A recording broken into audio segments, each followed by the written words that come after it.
Which manager would you like for your top 4 challenge next year? Unai Emery or Roberto De Zerbi? Nico. Ooh. For my top 4 challenge Yes. from a random team. Yes. So you're fighting to get or that. Is it... You're fighting to crack that top 4 spot. Who do you want in charge? Both of these guys have done outstanding jobs with Villa and Brighton, respectively. In a cup setting, I would choose Unai Emery. Do you have a sip of Coke did you have a refreshing soft drink? It's a difficult decision, but I really like the way that De Zerbi's Brighton plays, and I think if he can button up a little bit of issues, especially against the big teams, I'll put my faith De Zerbi? in him. Yeah. Whew, okay. Actually, I don't know. Wait a minute. Yeah. I'm going Unai Emery. Why? He comes in with, he's won trophies, he's won Europa League, and in particular with Aston Villa. He came in November, they were 3 points from the bottom, and absolutely skyrocketed. Gave them a plan, gave them identity, a style of play, and Ollie Watkins took off.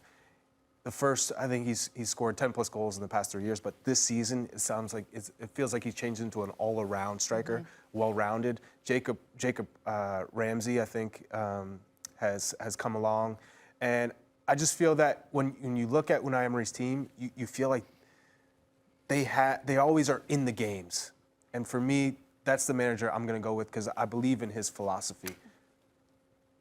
Okay. Interesting. Alexis. Unai Emery is really good at what competition?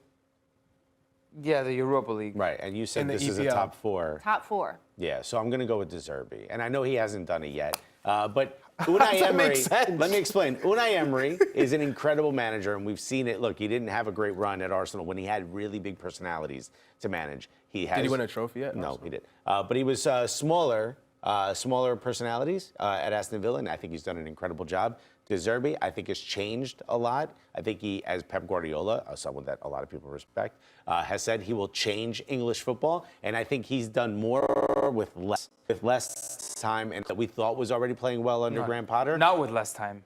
I'm sorry. He was already at the club. Meaning he didn't have a full season, but you're right. Yeah, he was already at the club. But Graham Potter, everyone thought, oh, this is the best that Brighton's going to play, and they've played even better. My one fear with De Zerbi is that if you do play a low block against him, look, Everton, I think, was 4-1 that game. If you do play a low block against him, I don't think he's figured that out. But look at what he's done with players like Enciso, Caicedo, who has blossomed under him. Played well, but blossomed under him. Okay. And some other players like that. I'm going to go with De Zerbi because I think he deserves it. Well, for me, you can't say De Zerbi until this season because I want to see how he manages a group without Alexis McAllister, without Moises Caicedo. Can they still challenge? Sassuolo teams played well. They weren't a top team. That's the last time Scamacca looked good. We just said top 4. Right. You're going to go with De Zerbi over Unai Emery? Yeah. If you give De Zerbi the keys to the castle to a top 4 team, I'm like super on the fence about this. This is hard. I really That's like hard. Unai Emery Who would you go with? I know we're not supposed to ask you. No, I know. I'm listening to all of your arguments. I think I like the way Brighton play so much. I think they've been really, really fun to watch. I think that Aston Villa went on that incredible unbeaten run, and they were so consistent. But I think Brighton has the way that they play, I think could set them up for more success if they did crack the top 4. If they, I don't know, there's just a little bit more, they're a little bit more dynamic. So I think I would go De Zerbi. Yeah. But by a very small margin. Same. I don't think mine is a glaring. It's not, this is, no. Okay, are we ready for our next one? Next, this or that. This is, which manager would you pick to save your relegation-threatened side? Roy Hodgson or Sean Dyche? Ooh. Sean Dyche. I think at this point, Sean Dyche brings more personality, more kick, more of a bump. I understand Roy Hodgson has done this a lot of times, but given his age, and I'd rather this man be leading my locker room. Okay. I'm going to go the opposite. I'm going to go Roy Hodgson. Roy! Me too, by the way. Yeah. Crystal Palace? Right? The response he got out of Eze in particular, for me, I would think when he came in, he gave them more freedom. He allowed them to be a little bit more creative, and also in the defensive, just being organized, a little bit more organized and structured defensively, but in the attacking half, play with freedom. And Crystal Palace responded perfectly. I mean, they rose up the table. Incredible. They weren't in a relegation fight, though. No, but they were slowly They were dying with under Patrick Vieira. And also, But they weren't. You know what you're deep in it, getting with not Sean unlike Dyche. Everton. Sean Dyche Everton was in the relegation Route fight. 1, disgusting, ugly, old, previous style. Sean Dyche is boring. The Everton saved themselves playing ugly. Hey, and Roy Hodgson, sometimes you need Route 1 football to save yourself from relegation. Roy Hodgson looks like he's been listening to reggaeton in the nursing home, bro. This dude is wavy, bro. He got Crystal Roy Palace. Hodgson's wavy. He is What wavy. world are you I would living in, never Alexis? have You said suggested reggaeton in a nursery home. in the nursing home. Nursing home.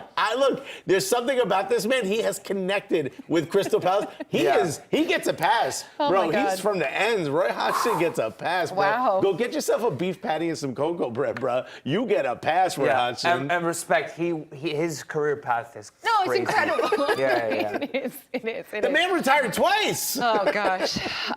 Okay, last one. We only have time for one more. I feel like I know how this is going to go. Okay, you're building your team around Bukayo Saka or Marcus Rashford? Oh, come on. Nico, don't even hesitate on this one. I'm building my team around Marcus Rashford. Wow. Hater of the Year award. Because you know these guys are going to pick. Obviously, they're going to choose Bukayo Saka, who's extremely talented. Of course.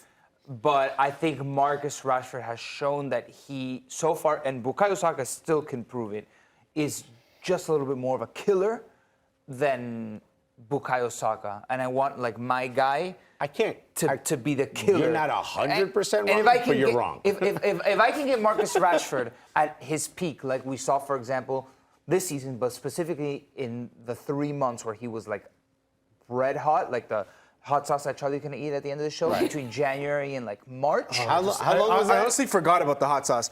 But I think I can build a good franchise. did you around. see Bukayo Saka with England as of late? Yeah.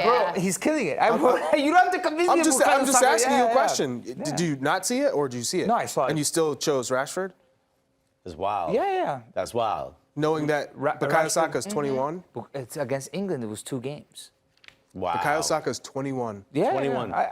He You don't have to convince me about Bukayo Saka. He 14 is so good. Which one of those two players did you put in your Premier League of the 11 of the season? The other one. Okay. Okay. 14 That's my goals guy. and 11 assists. And maybe some of us had both of them in our best Wow. 11.